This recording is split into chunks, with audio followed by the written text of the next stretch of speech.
నమస్తే. తెలంగాణ రాజకీయాల్లో ఫార్ములా ఈ కార్ రేస్ అంశం ప్రకంపనలు సృష్టిస్తూనే ఉంది. ఈ కార్ రేస్ వల్ల హైదరాబాద్ బ్రాండ్ ఇమేజ్ పెరిగిందంటున్నారు మాజీ మంత్రి, బీఆర్ఎస్ వర్కింగ్ ప్రెసిడెంట్ కేటీఆర్. అయితే సీఎం రేవంత్ రెడ్డి మాత్రం దీనివల్ల పైసా ఉపయోగం లేదు, పైగా ప్రజాధనం వృధా అయిందంటూ విమర్శించారు. సో ఇందులో అవినీతి జరిగిందని ఆరోపించారు. ఈ నేపథ్యంలోనే కాంగ్రెస్‌కు చెందినటువంటి ఖైరతాబాద్ ఎమ్మెల్యే దానం నాగేందర్ చేసినటువంటి కామెంట్లు హాట్ టాపిక్ అయ్యాయి. ఫార్ములా ఈ కార్ రేస్ వల్ల హైదరాబాద్ బ్రాండ్ ఇమేజ్ పెరిగిందంటూ ఆయన చేసినటువంటి కామెంట్లు ఇప్పుడు కాంగ్రెస్‌లో కలకలం రేపాయి. ఇంతకీ ఈ ఫార్ములా ఈ కార్ రేస్ కథేంటి? ఇప్పుడు చూద్దాం. ఇప్పుడు తెలంగాణ రాజకీయాలన్నీ ఫార్ములా ఈ కార్ రేస్ చుట్టూనే తిరుగుతున్నాయి. కాలుష్యం పెరిగిపోతోంది. దీన్ని తగ్గించడానికి ప్రభుత్వాలన్నీ ఎలక్ట్రిక్ వాహనాలను ప్రోత్సహిస్తున్నాయి. వీటి వల్ల వాతావరణ కాలుష్యం తగ్గుతుందంటూ ప్రభుత్వాలు ఎలక్ట్రిక్ వాహనాల వాడకాన్ని ప్రోత్సహిస్తున్నాయి. మన కేంద్ర ప్రభుత్వం కూడా ఎలక్ట్రిక్ వాహనాల వినియోగించే వారికి రాయితీలు ఇస్తున్నాయి. వాతావరణ కాలుష్యాన్ని తగ్గించడానికి, ఈ ప్రజల్లో ఎలక్ట్రిక్ వాహనాలపై అవగాహన పెంచడానికే తమ ప్రభుత్వం ఈ కార్ రేసును హైదరాబాద్‌లో నిర్వహించింది అంటారు కేటీఆర్.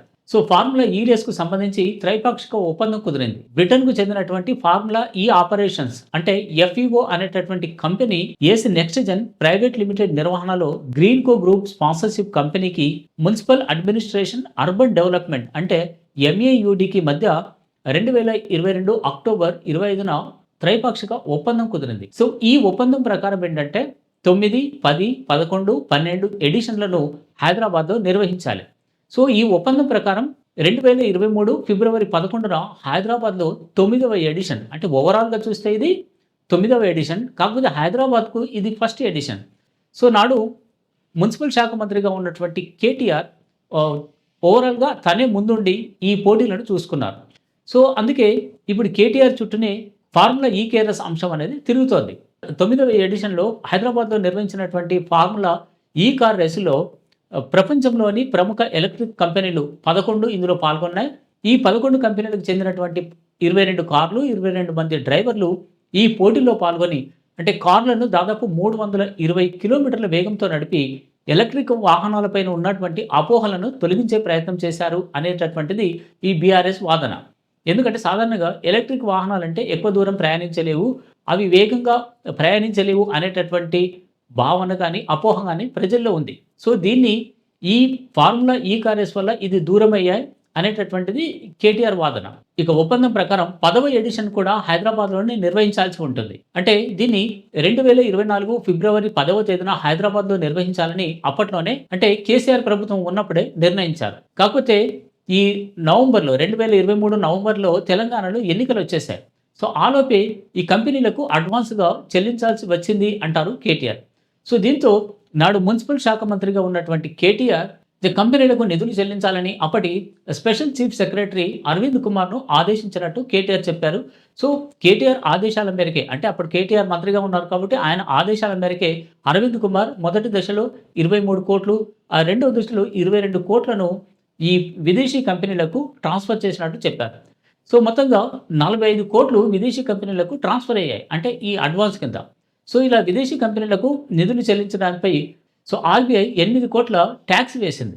సో ఈ 45 కోట్లు, 8 కోట్లు మొత్తం కూడా హెచ్ఎండీఏనే చెల్లించింది. చెల్లింపులనేవి ఇప్పుడు వివాదాస్పదంగా మారాయి. మంత్రిగా ఉన్నటువంటి కేటీఆర్ క్యాబినెట్ అప్రూవల్ తీసుకోలేదు. అలాగే ఫైనాన్షియల్ క్లియరెన్స్ కూడా తీసుకోకుండా విదేశీ కంపెనీలకు ఎలా నిధులు చెల్లిస్తారు? పైగా అప్పట్లో ఎన్నికల కోడ్ అమల్లోకి వచ్చింది. సో ఈసీ అనుమతి కూడా తీసుకోవాలి. ఇదేమీ తీసుకోకుండానే కేటీఆర్ సొంతంగా ఎలా నిధులు చెల్లించారని కాంగ్రెస్ ప్రశ్నిస్తోంది. సో దీంట్లో అవినీతి జరిగిందని కూడా ఆరోపిస్తుంది. అయితే కేటీఆర్ మాత్రం ఇందులో ఎలాంటి అవినీతి జరగలేదు. సో విదేశీ కంపెనీలకు నిధులు చెల్లించాలని తాను ఆదేశించిన మాట నిజమే. ఇందులో కంపెనీలు కూడా డబ్బు చేరినట్లు ఒప్పుకున్నాయి. సో ఇక్కడ అవినీతి ఎక్కడ జరిగింది అంటూ కేటీఆర్ ప్రశ్నిస్తున్నారు. ఎన్నికల్లో బీఆర్ఎస్ ఓడిపోవడం, కాంగ్రెస్ పార్టీ అధికారంలోకి రావడం జరిగిపోయాయి. తర్వాత కాంగ్రెస్ ప్రభుత్వం అధికారంలోకి వచ్చింది. ముఖ్యమంత్రిగా సీఎం రేవంత్ రెడ్డి బాధ్యతలు చేపట్టారు. ఆ తర్వాత ఎఫ్ఈఓ కంపెనీకి చెందినటువంటి ప్రతినిధులు వచ్చి ఈ 2024 ఫిబ్రవరి 10వ తేదీన నిర్వహించాల్సినటువంటి 10వ ఎడిషన్ ఫార్ములా ఈ రేస్‌కు సంబంధించి సంప్రదించారు. అయితే సీఎం రేవంత్ రెడ్డి ఆ తర్వాత దీనిపైన ప్రకటన చేశారు. కంపెనీ ప్రతినిధులు వచ్చి తనను కలిశారు. కాకపోతే ఇది మొత్తం 600 కోట్ల ఒప్పందం. ఇందులో ఇప్పటికే దాదాపు 55 కోట్లు చెల్లించారు కాబట్టి ఈ మిగతా డబ్బు ప్రజాధనం వృధా కాకుండా అడ్డుకున్నాం. ఇప్పటికే ఇందులో అవినీతి జరిగింది, ప్రజాధనం వృధా అయింది అంటూ ఆయన ఆరోపించారు. సో, ఒకవైపు ఈ రాజకీయ వివాదం ఇలా కొనసాగుతుండగానే 2024 అక్టోబర్ 18న ప్రిన్సిపల్ సెక్రటరీ దానకిషోర్ ఏసీబీకి ఫిర్యాదు చేశారు. ఫార్ములా ఈ కార్ రేస్ నిర్వహణలో అవకతవకలు జరిగాయంటూ అందులో ఆరోపించారు. సో, కేసు నమోదు చేసినటువంటి ఏసీబీ ఇందులో కేటీఆర్‌ను ఏ1గా చేర్చింది. ఆ తర్వాత అరవింద్ కుమార్‌ను ఏ2గా, హెచ్ఎండీఏ అప్పటి చీఫ్ ఇంజినీర్ బిఎల్ఎన్ రెడ్డిని ఏ3గా చేర్చింది. ఏసీబీ కేసు నమోదు చేసిన తర్వాత కేటీఆర్ తెలంగాణ హైకోర్టుకు వెళ్లారు. అక్కడ క్వాష్ పిటిషన్ వేశారు. హైకోర్టు ఇటు కేటీఆర్ తరపున, అటు ప్రభుత్వం తరపున వాదనలు విన్న తర్వాత క్వాష్ పిటిషన్‌ను కొట్టేసింది. తెలంగాణ హైకోర్టు క్వాష్ పిటిషన్ కొట్టేయడంతో దీనిపై సుప్రీంకోర్టుకు వెళ్లారు కేటీఆర్. అక్కడ కూడా చుక్కెదురైంది. సో, దీంతో ఇటు ఏసీబీ, అటు ఈడీ విచారణను ఎదుర్కోవాల్సి వచ్చింది. ఫార్ములా ఈ కార్ రేస్‌లో హైదరాబాద్‌కు ఒరిగింది ఏమీ లేదని సీఎం రేవంత్ రెడ్డి, మిగతా ప్రభుత్వ పెద్దలు, అటు కాంగ్రెస్ నేతలు ఆరోపిస్తున్నారు. అయితే కేటీఆర్ మాత్రం ఫార్ములా ఈ కార్ రేస్ వల్ల హైదరాబాద్ బ్రాండ్ ఇమేజ్ బాగా పెరిగింది. సో, దీనివల్ల హైదరాబాద్‌కు 700 కోట్ల మేర ఆర్థిక లాభం జరిగింది అని ఆయన చెప్తున్నారు. నీల్సన్ స్పోర్ట్స్ అనాలిసిస్ అనేటటువంటి సంస్థ ఈ మేరకు ఈ సర్వే రిపోర్ట్ ఇచ్చింది అంటూ ఆయన వాదిస్తున్నారు. సో, మొత్తంగా ఈ అంశంలో ఎవరి వాదన వాళ్ళది ఉండగానే ఇటు కాంగ్రెస్ పార్టీకి చెందినటువంటి ఖైరతాబాద్ ఎమ్మెల్యే దానం నాగేందర్ చేసినటువంటి వ్యాఖ్యలు ఇప్పుడు సంచలనం రేపాయి.